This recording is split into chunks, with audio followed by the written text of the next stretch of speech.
All right, so Ironman is over finally, and I got my medal. I promised my daughter to get a medal, so there it is. And you can see, I think it looks nice, and so I'm definitely saving it as a memory. It was a fun challenge. It was definitely hard, but it was also fun. And so in this video, what I wanted to do is answer the top 10 questions that I've been getting from friends, family, you guys online as well. And there's a lot of people, it seems like there's a lot of business owners and aspiring entrepreneurs who wants to also do something a little bit outside of the normal, boring, just working every single day. And, perhaps challenge yourself physically and mentally so that you can succeed and have freedom in all areas of your life, which is what I think is the most important thing. So, by the way, if you haven't watched the full video, go back and watch that one first. I think the questions are gonna make more sense if you watch that video first. So, by the way, thanks for the support. There's been great response from that video. So, the first question is, how long have you been training for this? So, I've been training for 12 months, so 1 year, and I've actually called it the 365. Transforming yourself in a year or 12 months. I wanted to see what's possible if you just dedicate yourself for 1 year to transform your mental, physical, everything in your life. And so that's kind of the game plan going into this is, I know I'm starting from zero, but I want to see how far I can go in 12 months. So number 2, how do you find motivation and keep it towards your goals in life? So I guess not just towards Ironman, but also in business. How do you find motivation, and then how do you keep it? This cliche saying like find your why, know your why, and have a deeper purpose. I know for me, it definitely helped remembering why I did this and why I wanted to complete it. And I was thinking about, my family, my wife, my 2 kids, and how I wanted to show up in their life as well. Who am I becoming as a person? It's not just about finishing an Ironman, but it's about, I need to become the right person to have a big business. I need to become the right person to have a great marriage. I need to become everything in life is my responsibility. And as I become a better person, I then attract better people into my life, whether that's friends, business partners, or clients. And so that's what I would say is the key to find motivation, is to know why you're doing it and truly make it about serving other people, not just yourself. Question number 3, how do you balance life between business and Ironman? So I don't necessarily believe in like balance in the same way that a lot of people do. Like you should spend 8 hours here and 8 hours here. Like you work 8 hours and then, 8 hours at home. I think, in life, it's definitely more about finding the right people. So for me, my wife is very understanding where, she's at home right now with our 2 kids. So she doesn't have to go to a job and then she can be at home. And I, prefer to, for example, I do an Ironman to become a better person, to then help our family and take care of our kids. And so I think our balance was, hey, if you need a day, to go travel with your friends, or if you need a day to go shopping, or if you need an hour to go for a jog, always let me know. And obviously you can go and do that. And so just by communicating and telling each other what's important, like, okay, I'm going to do a 4-hour bike ride tomorrow. Me communicating that ahead, she knows, okay, so he's going to be 4 hours gone on a bike ride, and sort of planning out case, morning, evening, and just communicating, just like in business and everything is as soon as you're involving the other person, I feel like it's so much better instead of just saying like, I'm going to do this and I don't care what you say. It's the same thing when I started my business and, my wife was paying the bills.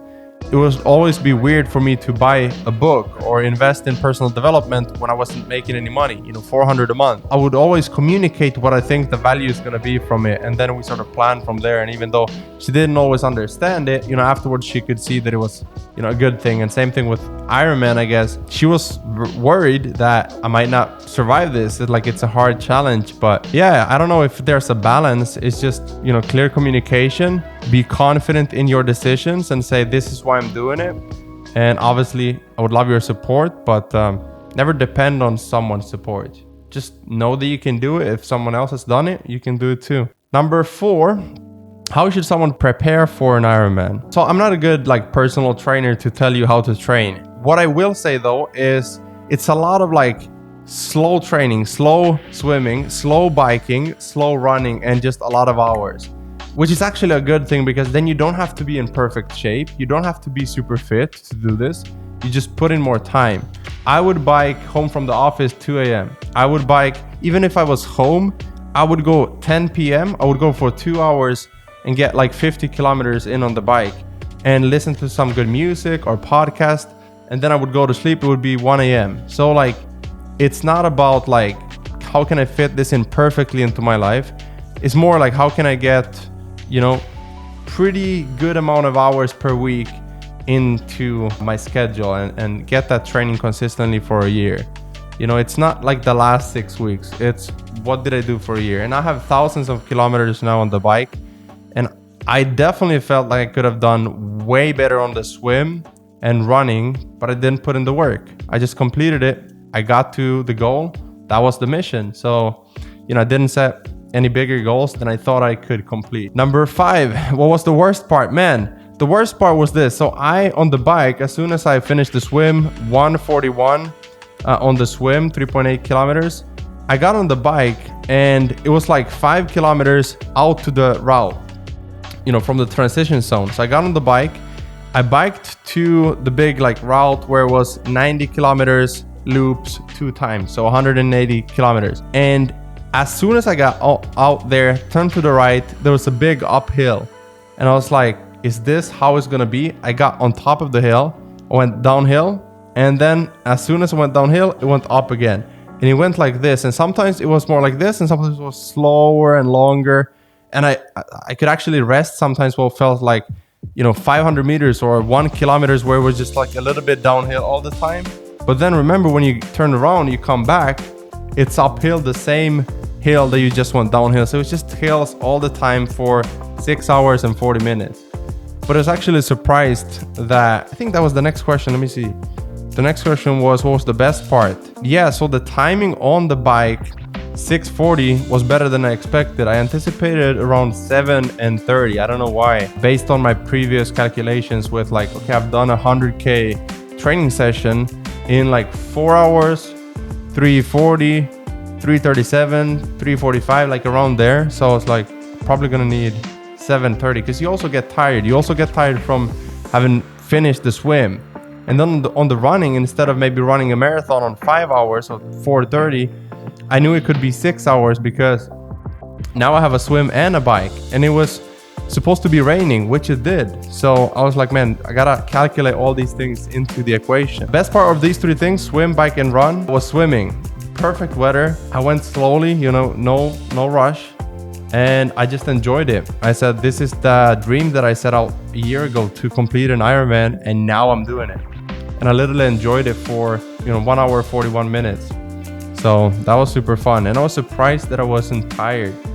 A little bit in my arms, but I knew I'm not gonna have to use my arms for bike and running, so totally fine. How long was the distances? Number 7. Swim 3.8, bike 180, and then running 42 kilometers. So basically a marathon.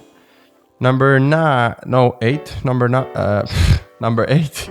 What would you do differently? Actually, I would train more, running, and train sooner, because I started running the last 3 months. When I started, I couldn't run 1 kilometer. I couldn't. I had to stop. I was breathing heavily. I was overweight. Okay, so I'm recording this just to show you what it's like starting from 0. 5 kilometers. That's what, 3.5 miles? And I'm dying.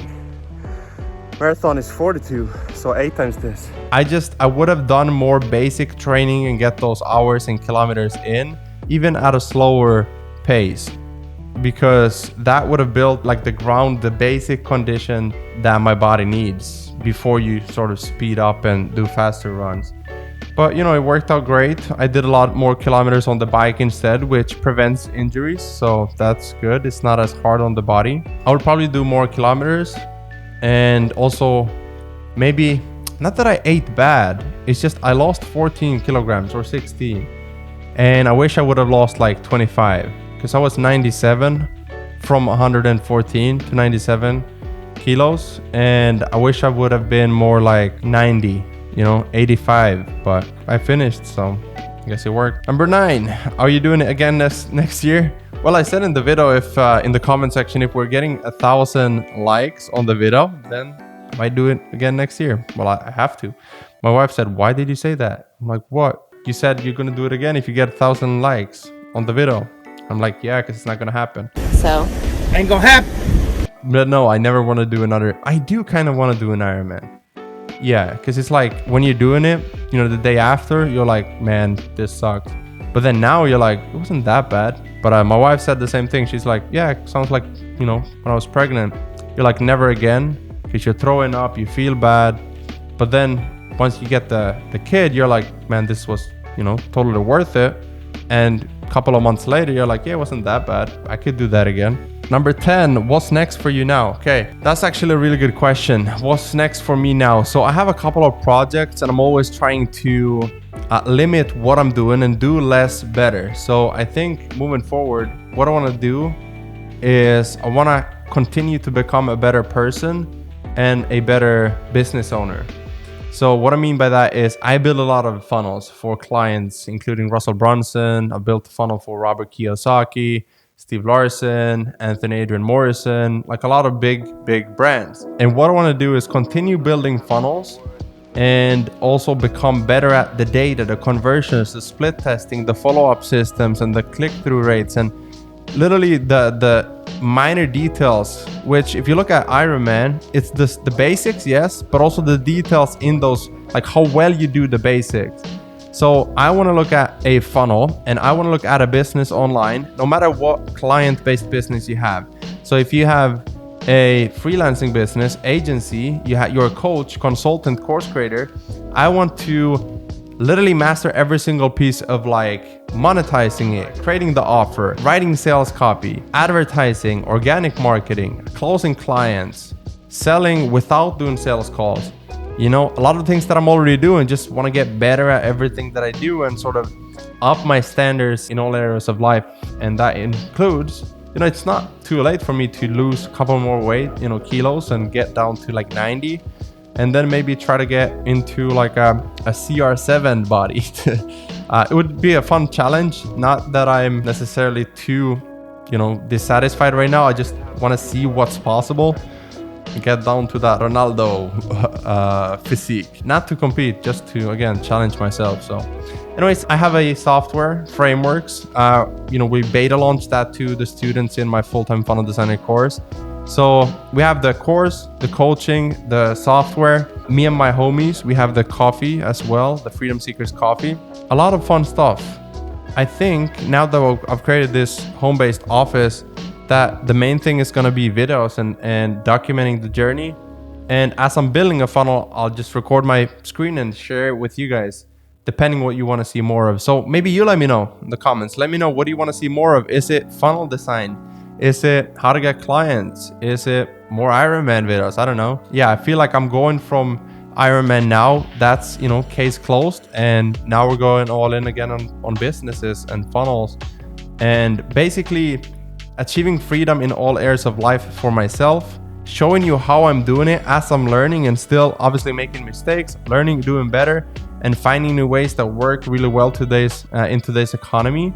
And then just share that with you guys. And whoever wants to work with me one-on-one or in the course, you know, links in the description. I would love to work with you. I love working with like-minded people. That's why I put out content to attract similar-minded people. So if you're watching this and you hate what I'm saying, that's totally fine. I'm sure there's other YouTubers out there that you're gonna relate to. And if you like my stuff, my content, then awesome.